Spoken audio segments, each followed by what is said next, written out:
बिस्मिल्लाहिर्रहमानिर्रहीम अस्सलाम वालेकुम most welcome to Khudija ji health and beauty tips. तो व्यूवर्स, आज की रेमेडी, आज का जो फेस पैक है वो भी बहुत ही बेहतरीन सा आपके लिए लेकर आई हूँ। ये वाला फेस पैक जो है जी मैं खुद भी अप्लाई करती हूँ और यकीन करेंगे इसके बहुत ही अच्छे जो हैं वो रिजल्ट हैं और आपको भी ऐसे ही अच्छे रिजल्ट मिलेंगे जब आप इसको अप्लाई करेंगे। तो चलते हैं फिर वीडियो को स्टार्ट कर लेते हैं। वीडियो को स्टार्ट करने से पहले चैनल को कर लीजिए सब्सक्राइब ताकि मेरी आने वाली तमाम तर अच्छी अच्छी वीडियो जो है, अच्छी अच्छी रेमेडीज़ जो हैं वो आप तक आसानी से पहुँच सके। सबसे पहले हम एक नीट एंड क्लीन बॉल ले लेंगे और फर्स्ट इंग्रेडिएंट जो हम इसमें ऐड करने वाले हैं वो है शुगर, चीनी। अच्छा, जो चीनी है वो आप क्रश करके भी यूज़ कर सकते हैं, पीस के भी यूज़ कर सकते हैं और साबुत भी। मैंने साबुत जो है वो 1 टीस्पून ऐड की है। नेक्स्ट मैंने इसमें ऐड कर लिया है बेसन 1 टीस्पून। ठीक है, दोनों चीज़ों की सेम क्वांटिटी है। और उसके बाद मैंने हल्दी पाउडर ऐड किया है। अगर आपके पास कसूरी हल्दी पाउडर है तो वो भी यूज़ कर सकते हैं और घर वाली भी आप हल्दी यूज़ कर सकते हैं। मैंने खुद भी जो है वो घर वाली हल्दी जो है यूज़ की है।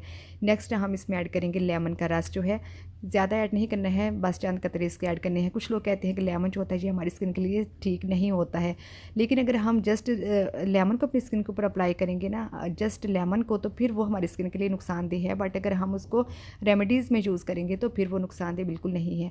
अच्छा, अब इसका जो पेस्ट बनाकर रेडी करना है वो आपके पास ऑप्शन है। आप इसका पेस्ट दही के साथ भी जो है वो बना के रेडी कर सकते हैं।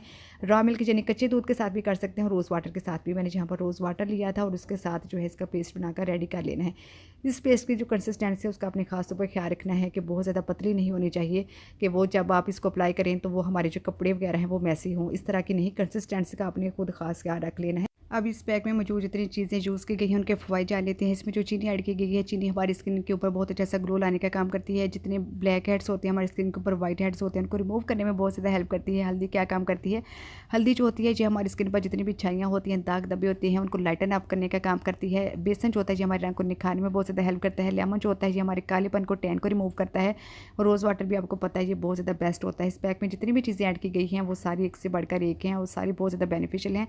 इसको अप्लाई करने का अब क्या तरीका है कि आपने अपने फेस को अच्छे से वॉश कर लेना है, ड्राई कर लेना है और उसके बाद आपने इसको अप्लाई करना है। अप्लाई करने का कोई टाइम नहीं है, आप रात को कर सकते हैं सोने से पहले, सुबह उठने के बाद, दोपहर को, जब भी आपके पास टाइम हो, ईजी समझे खुद को, तब आप इसको जो है वो अप्लाई कर सकते हैं। इस पैक को अप्लाई कर लेने के बाद आपने तकरीबन इसको 10 मिनट तक लगा छोड़ देना है और जब 10 मिनट कंप्लीट हो जाएंगे तो फिर आपने इसको नॉर्मल वाटर के साथ वॉश कर लेना है। आपको इसके बहुत ही बेहतरीन से रिजल्ट मिलने वाले हैं। आप इसको डेली भी यूज़ कर सकते हैं एंड वीक में 3 से 4 टाइम भी। लेकिन अगर आप इसके बहुत बेहतरीन से रिजल्ट चाहते हैं तो आप इसको डेली यूज़ कीजिए। ठीक है, पैक यूज़ कर लेने के बाद आप अपनी स्किन को ज़रूर मॉइस्चराइज़ किया कीजिए। अब तो वैसे भी सर्दियाँ स्टार्ट हो चुकी हैं, हमारी स्किन बहुत जल्दी ड्राई होना स्टार्ट हो जाती है। जब हमारी स्किन ड्राई होती है तो वो ख़राब होना स्टार्ट हो जाती है। इस वजह से आप अपनी स्किन को जो है वो ज़रूर मॉइस्चराइज़ करके रखा कीजिए ताकि आपकी जो स्किन है वो सॉफ्ट और नरम मुलायम रहे। बहुत ही बेस्ट रेमेडी थी जो कि आप लोगों के साथ मैंने शेयर की है। इसको ज़रूर अप्लाई कीजिएगा। इसको सभी एज के लोग जो है वो यूज़ कर सकते हैं, इसको बच्चे भी यूज़ कर सकते हैं क्योंकि इसका कोई भी साइड इफेक्ट नहीं है। ज़रूर अप्लाई कीजिएगा, मुझे अपना फीडबैक दीजिएगा। साथ ही साथ चैनल को आप कर दीजिए लाइक, शेयर, सब्सक्राइब। अपना बहुत सारा ख्याल रखिएगा और दुआ में चाहते हैं इंशाल्लाह ताला की नई आने वाली बहुत अच्छी सी वीडियो के साथ दोबारा हाजिर होंगे। अल्लाह हाफिज़। Thanks for watching.